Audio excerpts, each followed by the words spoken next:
لماذا نقول أن كل شيء هو تأمل؟ إذا سألني أحدهم عما يمكن توقعه من التأمل فسأجيب: كل شيء ممكن. التأمل ينطوي على التحول، إنه يؤثر على كل جانب من جوانب رفاهيتك، ويمكن أن يحدث تغييرات إيجابية في جسمك، ويؤثر على إدراكك العقلي، ويزيد من مهارات اتخاذ القرار لديك، ويزيل القلق والتوتر. هناك العديد من تقنيات التأمل والتي يمكن أن تأخذك في العديد من الاتجاهات المختلفة، ولكن هدفها المشترك هو الإجابة على سؤال صعب: هل يمكن للوجود أن يدير نفسه؟ إذا كانت الإجابة بلا، فإن كل الصعوبات والإحباطات التي تشكل جزءاً من الحياة اليومية لها ما يبررها. نعتقد أنه باستثناء أنفسنا لا شيء ولا أحد سيهتم بنا.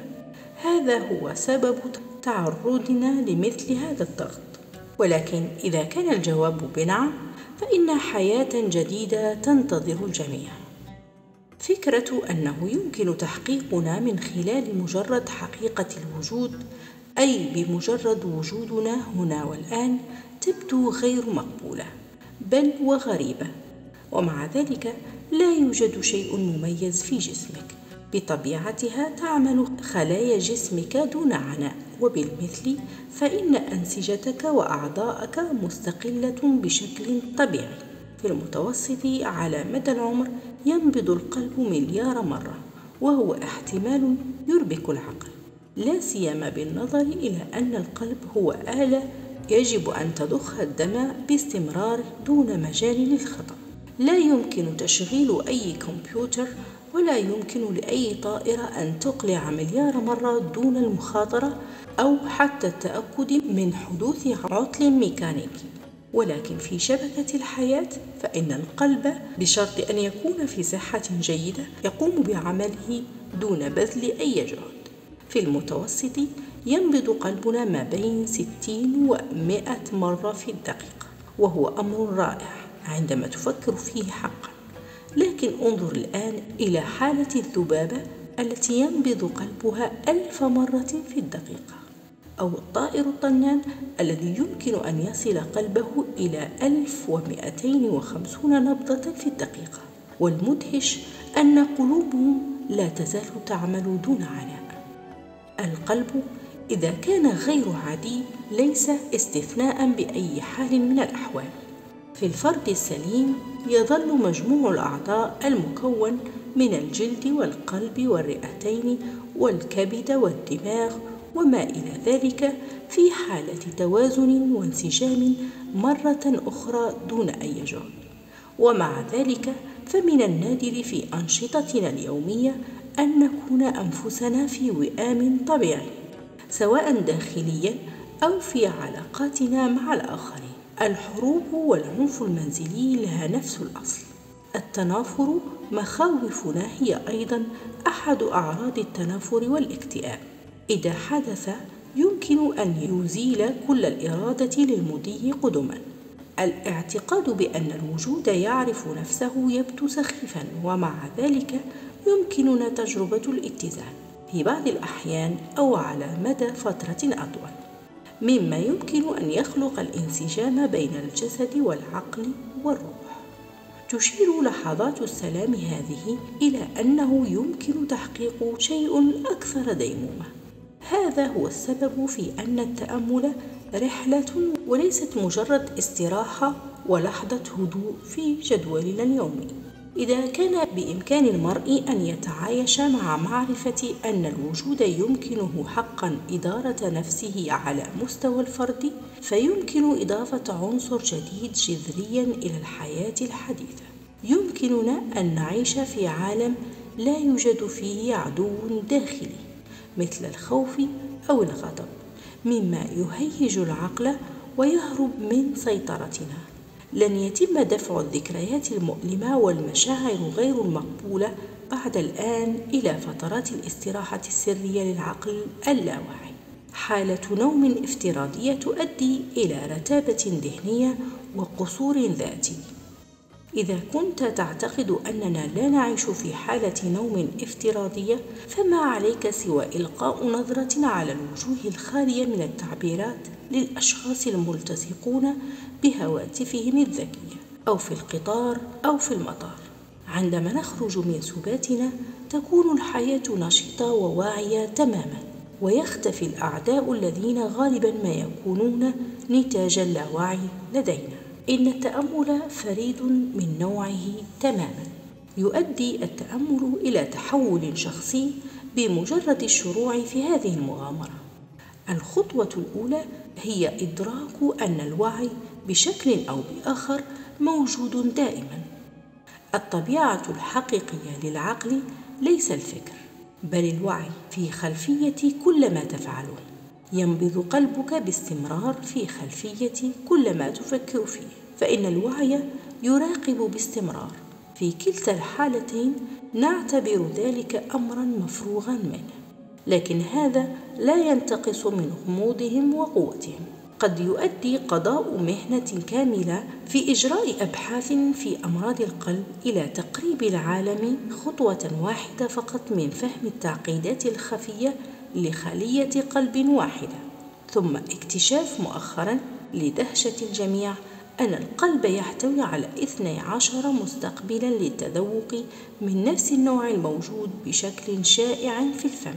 المستقبلات الحساسة للطعم المر لم يتم العثور على تفسير معقول حتى الآن، ولكن بعد كل شيء لا نعرف حتى كيف يتمكن القلب والجهاز الدوري من الحفاظ على نفس ضغط الدم في أصابع قدمنا وفي رأسنا على الرغم من تأثير الجاذبية.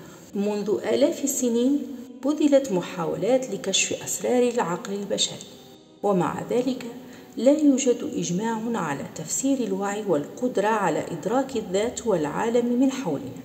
لا يوجد خيار سوى الغوص في وعينا الذي هو بداية التأمل. هذا الأخير هو عمليا الوحيد.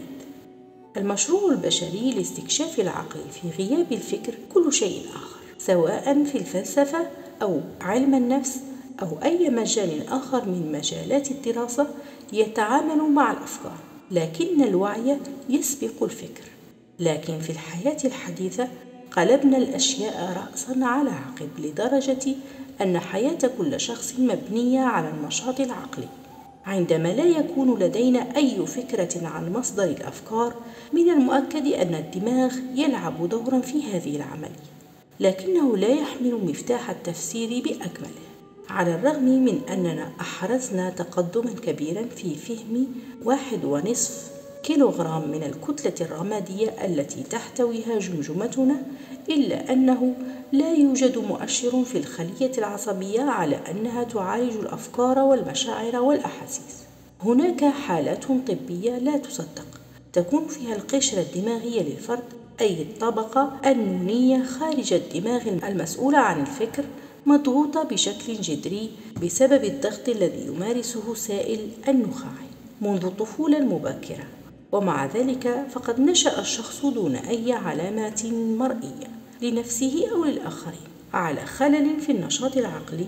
والأندر من ذلك أن النمو الحميد يمكن أن يشغل نصف مساحة الجمجمة أو أكثر دون أن يظهر أن الشخص مصابا عقليا. نعتقد أننا نقوم بعمل جيد عندما لا نعرف من أين تأتي أفكارنا، لكن هذا ليس هو الحال حقا.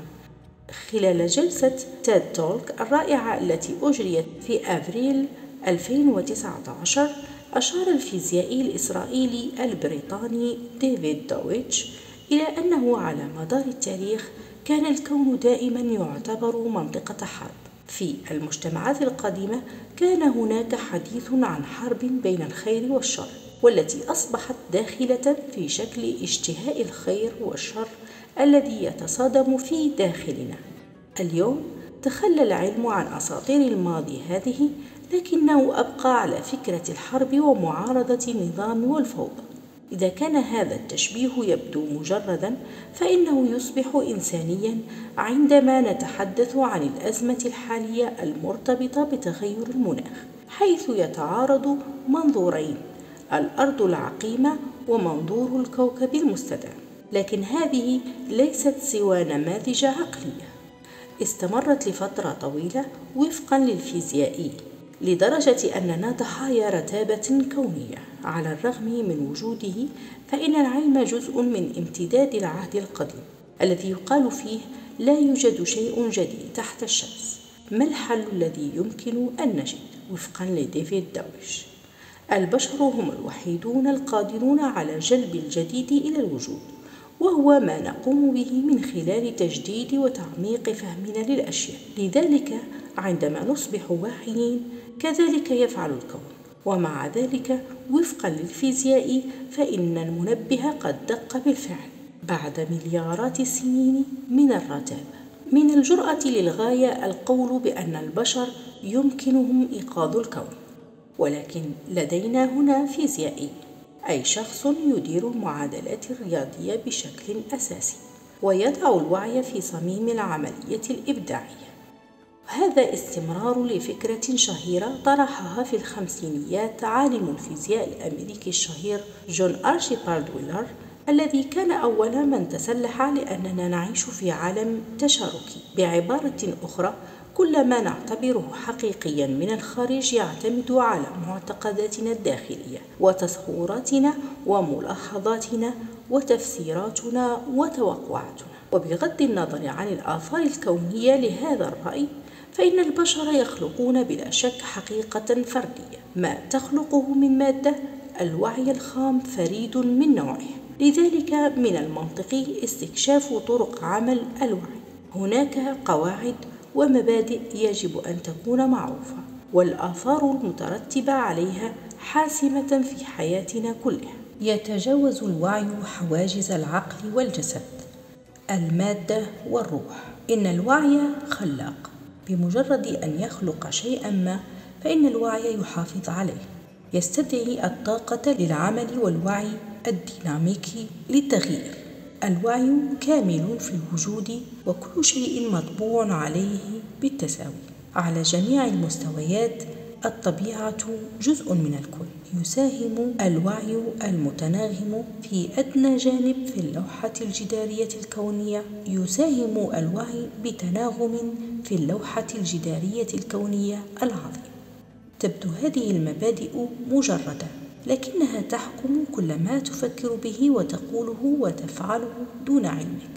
إذا تمكنت من صياغة أفكارك بطريقة معقولة، على عكس المصاب بالفصام الذي لا يمكنه إلا الثرثرة، فذلك لأن خطابك منظم. يجب استعادة ذكرى، على سبيل المثال ذكرى حفلة عيد ميلادك السادس، من مناطق الدماغ المختلفة المتناثرة، حيث يتم تخزين كل ذاكرة على شكل أجزاء. فقط من خلال هيكلة شبه فورية يمكنك الحصول على ذاكرة متسقة عندما تحضر ذكرى، فإنك تقوم بتجميع لغز عقلي حقيقي في الوعي. وبالمثل يمكنك التعرف على الوجوه بفضل التنسيق بين العديد من مناطق الدماغ. وعلى مستوى أكثر جوهرية، يمكنك إدراك العديد من الألوان من خلال عملية معقدة تنتج بوعي المزيد 2 مليون درجة من الألوان المميزة من الأحمر والأزرق والأخضر، وهي الأطوال الموجية الثلاثة الوحيدة للضوء التي تتفاعل مع شبكية العين. كل هذا يحدث بدون حتى وضع المبادئ المختلفة للوعي في الاعتبار. هناك أكثر من 100,000 بروتين يبني جسمك، وربما حتى 1,000,000 بروتين، ومع ذلك فإن كل منها مميز. كل منها يملك الوعي الكافي لعمل ما يتطلب عمله من غير علم العقل. لماذا كل هذا مهم فيما يتعلق بالتأمل؟ سيكون الفهم المباشر لكيفية عمل الوعي مفيدا للغاية بالنسبة لك. سيسمح لساعة المنبه الخاصة بك أن تكون فريدة من نوعها. أن تكون مدركا لا يعني أن تفكر، مثلما أن تكون سريع البديهة لا يجب الخلط، وأن تكون ذكيا لا يعني أن تكون بطيئا.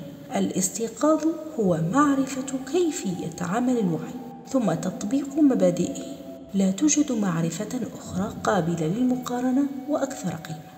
الأديان والتقاليد الروحية ومدارس الحكمة حول العالم هي خلاصة جبل من النصوص والتعاليم، لكن الضمير يطلب القليل جدا.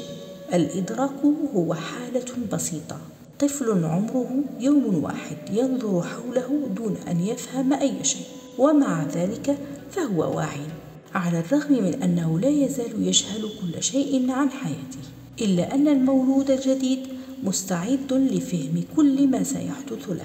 أيضا العديد من الأطفال لديهم ابتسامة لا تقاوم على وجوههم، إنهم يعرفون الفرح دون أن يعرفوا ما هو. ولكن قبل كل شيء، من خلال إدراكك فإنك تتماشى مع الدافع الإبداعي للطبيعة. إذا كان التأمل مجرد مسألة وعي، فإن ما يمكننا تحقيقه يكاد يكون بلا حدود.